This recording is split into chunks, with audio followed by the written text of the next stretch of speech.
Greetings guys, Si here and welcome back to Projectleft and my A to Z July daily fun times. Today we're looking at the letter D, and that is decision making.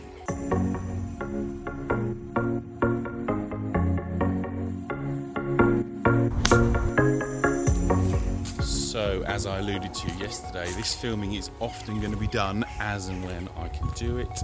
Today I am walking currently across the field at Morton Hall Prep School. Don't worry, the kids have broken up, where I actually teach a nursery group, so 3 and 4 year olds in this lovely field. Just check this out for a second. That's the school building there. How about that for a playground? That is so cool. Right, let me just pop this box down on the floor. That's all my kit in there for junior coaching. And yes, so today is all about decision making. So something I've had to relearn in my left-handed journey is what decisions to make, when to be aggressive, when to be defensive, when to use my handicap, and also a realistic expectation of my ability. More on expectations tomorrow, but let's talk about decision making first of all. So I'm not ashamed to say that my decision making process has been haphazard during this Projectleft journey. There are times, and there are still times, when I'm far too aggressive, think that I'm better than I am, and I fall short. But I have been getting better. It has definitely been a concerted effort to not be quite so aggressive, to use my shots. And you can see in a few examples that I'm putting on the screen here, times when it's worked, times when it hasn't worked. And also the scoring is obviously going to be a direct result of those decision-making processes. One of the things I've massively had to learn is how and when to choose what I use off the tee. And a perfect example of that is the 5th hole at Bury St Edmunds. So let's just pop up in that sky, head to Google Earth and have a chat through how I've decided to play the 5th hole at Bury and how maybe it could help you in your decision making, and also what a powerful tool Google Earth is. Okay, right, let's head to Bury St Edmunds Golf Club and let's find the 5th hole, which I believe is around about the bottom end of the golf course. While you're looking at it, let's just get rid of that window and let's zoom in a little more and find the 5th hole. Okay, so here is the 5th hole at Bury. It's quite a good one for us to actually have a look at because it is definitely a hole that I struggle on. Definitely a hole that I can see massive improvements in my scoring, but also making sure that I make the right decision. So this that I'm dragging my cursor across is the 5th hole. Okay, and the great thing about Google Earth is you can actually start to do some measuring. So up here we can click on the ruler and we're going to go in yards. We're going to go, that's it, mouse navigation, perfect. So if we go to the tee box here, let's just get rid of that box over there. So if we go to the tee box and click on the tee, and then we can draw a ruler and it tells us what our yardage is from that point. And let's bring this over here so you can see it on the screen.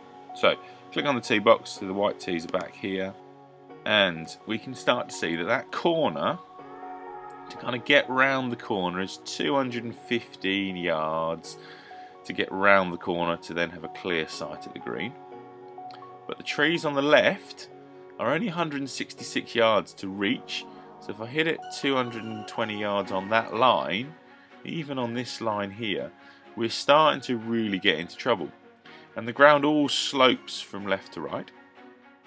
So it's been a bit of a decision-making hole, and really one that, you know, my left-handed ability needs to monitor and needs to know about. So what I have been doing is I've been hitting my 6-iron off the tee, which is around about the 160-yard carry, which gives me quite a nice wide area of fairway to hit.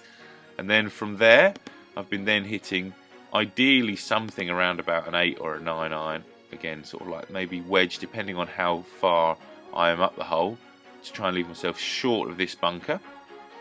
Okay, so yeah, you can see that's 127, so that would be like a 9-iron or a wedge depending on the wind conditions, and then that would leave myself a third shot into the green, so like 50, 60, 70 yards depending where the flag is, and I play it as a 3-shotter. Now that's all very well, but as I want to get my handicap down, I need to be a little bit more aggressive. So the option is to then take on the corner a bit more, or just try and get it into this area here. Now Le Cut National, which is my right to left fading shot that I'm going to feature on the letter L day, so more of that later, that would get me into this position here. But I do have a tendency to overcut it and end up down in these trees, or just catch these trees on the right hand side as I hit the tee shot, trying to start it down this way to allow for that shape. So on this hole, that's not a very good play. The other option is to hit 5 wood, which carries around about the 215, 210 mark, depending on how well I hit it, and then hopefully it'll run out to sort of 220, 230 past the corner. But again, there's always that option, that risk of losing it over into these trees.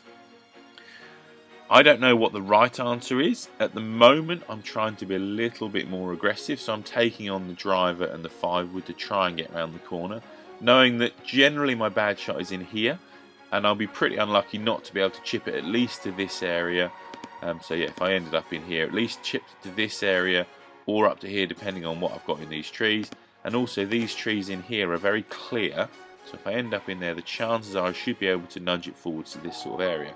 And then I'll still have, as a worst resort, that 50, 60, 70 yard pitch on. And I think this is a really great example, this 5th hole, of how you can use your ability and your decision making to actually kind of forge a plan for the golf hole, and something that definitely you need to be aware of. So when we get to G in a few days' time, we're going to talk about gapping, and gapping is so essential if you're going to be able to put together plans like this. But decision making is a massive, massive part of the game, and on a hole like the 5th, you can see where you've got different options for that par 4, and you need to know what your best strengths are. If you're a good driver of the golf ball, yeah, by all means, crack on, hit that driver, get that down there, get it nice and far down the fairway.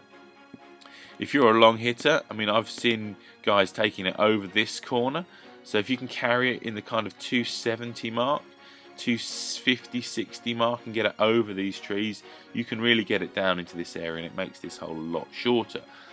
But you're always taking on that risk of what might happen, and it all depends again what your skill set is. If your skill set is that you drive the ball well, then maybe this is a hole where an opportunity is to go for it.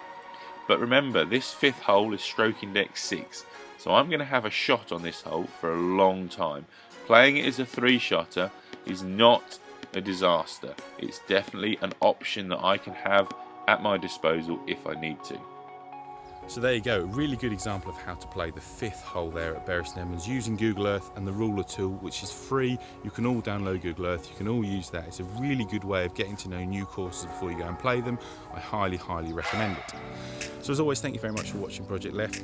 This is episode D in July, daily vlogging. Tomorrow is going to be E, and that is all going to be about expectations, how we need to temper our expectations, manage our expectations to hopefully shoot better scores.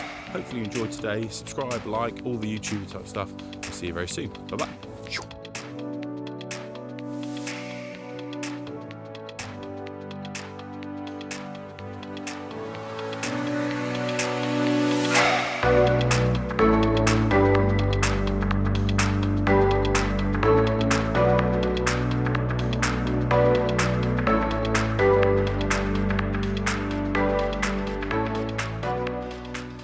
So here we have just a few simple games. I've got 8 children in this group, so getting them working in pairs. Good, should be a lot of fun this. Look at this, I can't get over how lucky they are to have this as a playing field. Wow.